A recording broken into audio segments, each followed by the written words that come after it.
Hello दोस्तों, मैं mister zero आप सभी का स्वागत करता हूं एक बार फिर से आपके अपने channel mister zero the virtual traveller पे। तो चलिए वाराणसी के घाटों के सफर में सबसे पहले हम चलते हैं दशाश्वमेध घाट। दशाश्वमेध वाराणसी में गंगा तटवर्ती सुप्रसिद्ध स्थान है जिसका धार्मिक और ऐतिहासिक महत्व। काशी खंड के अनुसार शिव प्रेषित ब्रह्मा ने काशी में आकर यहीं 10 अश्वमेध यज्ञ किए। शिव रहस्य के अनुसार यहाँ पहले रुद्र सरोवर था, परंतु गंगा गमन के बाद गंगा पार दक्षिण दशेश्वर, पश्चिम अगस्त कुंड और उत्तर सोमनाथ इसकी चौदही बनी। सन 1929 में यहाँ रानी कुटिया के मंदिर के नीचे खुदाई में अनेक यज्ञ कुंड निकले थे। वाराणसी में सबसे पहले गंगा आरती की शुरुआत साल 1951 में वाराणसी के दशाश्वमेध घाट पर हुई थी। तब से ही लगातार शाम के समय सूर्यास्त के बाद आरती की जाती है। घाट से जुड़ी 2 हिंदू किंवदंतियां हैं। एक के अनुसार ब्रह्मा ने इसे भगवान शिव के स्वागत के लिए बनवाया था और दूसरे के अनुसार ब्रह्मा ने दशाश्वमेध यज्ञ के दौरान 10 घोड़ों की बलि दी थी। परंतु वर्तमान घाट का निर्माण पेशवा बालाजी बाजीराव ने वर्ष 1748 में करवाया था। तो चलिए दोस्तों, घाटों के इस सफर में मैं मिस्टर जीरो अब आपको लेके चलता हूँ मणिकर्णिका घाट। मणिकर्णिका घाट वाराणसी में गंगा नदी के तट पर स्थित एक प्रसिद्ध घाट है। एक मान्यता के अनुसार माता पार्वती जी का कर्णफूल यहाँ एक कुंड में गिर गया था, जिसे ढूंढने का काम भगवान शंकर जी द्वारा किया गया, जिस कारण इस स्थान का नाम मणिकर्णिका पड़ गया। एक और दूसरी मान्यता के अनुसार भगवान शंकर जी द्वारा माता सती के पार्थिव शरीर का अग्नि संस्कार इसी जगह पे किया गया, जिस कारण इसे महाशमशान भी कहते हैं। कहा जाता है कि यहाँ आने वाले मृत शरीर के कानों में महादेव स्वयं तारक मंत्र का उपदेश देते हैं एवं मोक्ष प्रदान करते हैं।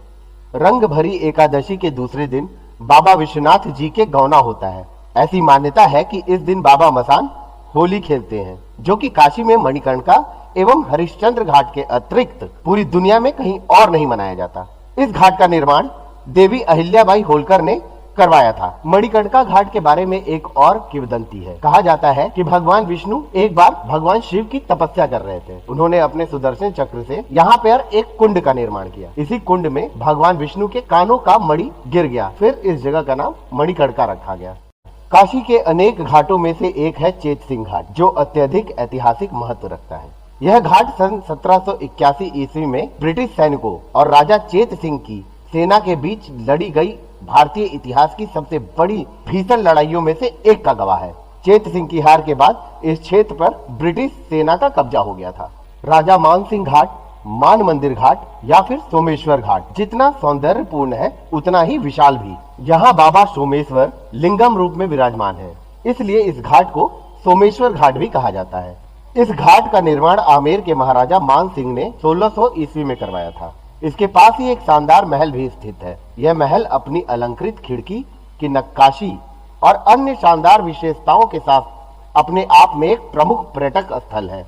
महल की छत पर जंतर मंतर नामक एक वेधशाला है, जिसे महाराजा सवाई जय सिंह द्वितीय ने 1710 में बनवाया था, जो आज भी स्थित है। मान मंदिर घाट या फिर राजा मान सिंह घाट में कई हिंदू मंदिर भी हैं, जिनमें रामेश्वर मंदिर, तूलदंत विनायक मंदिर और सोमनाथ मंदिर शामिल है। तो चलिए अब हम चलते हैं बनारस के एक और घाट, अस्सी घाट की तरफ, जिसे बनारस का दिल भी कहा जाता है। अस्सी घाट अस्सी नदी और गंगा नदी के संगम पर स्थित है। एक पौराणिक कथा के अनुसार देवी दुर्गा ने राक्षस शुंभ निशुंभ का वध करने के बाद यहाँ अपनी तलवार को फेंका था। दोस्तों, मैं बता दूं कि तलवार को अस्सी भी कहा जाता है। माना जाता है कि वह तलवार जिस स्थान पर गिरी वहां से एक नदी निकली जिसका नाम था अस्सी। इस घाट का वर्णन कई हिंदू धार्मिक ग्रंथों, पुराणों जैसे कि मत्स्य पुराण, अग्नि पुराण, काशी कांड आदि में मिलता है। इस घाट पर पीपल के वृक्ष के नीचे भगवान शिव का शिवलिंग भी है और भगवान अस्सी गमेश्वरा का मंदिर भी है, जिन्हें 2 नदियों के प्रवाह और संगम का देवता माना जाता है। यह भी माना जाता है कि तुलसीदास ने इसी स्थान पर महाकाव्य रामचरितमानस लिखा था। अस्सी घाट का निर्माण महाराजा बनारस ने 19वीं शताब्दी में करवाया था। दोस्तों, अस्सी घाट पर रोज शाम 7 बजे माँ गंगा की अलौकिक आरती होती है, जिसकी ध्वनि, मंत्रोच्चारण और दृश्य मन को वशीभूत करने के लिए काफी है। यह वाराणसी के सबसे बड़े घाटों में से एक है और सबसे लोकप्रिय भी। वाराणसी आने वाले अधिकांश पर्यटकों के लिए यह एक ऐसी जगह के रूप में जाना जाता है जहां लंबे समय तक विदेशी छात्र, शोधकर्ता और पर्यटक रहते हैं। तो चलिए दोस्तों, मैं मिस्टर जीरो इन्हीं 80 घाट की सीढ़ियों के पास से आपसे विदा लेता हूं और मिलते हैं हमारे नेक्स्ट एपिसोड में। तो तब तक के लिए good bye, take care and keep watching.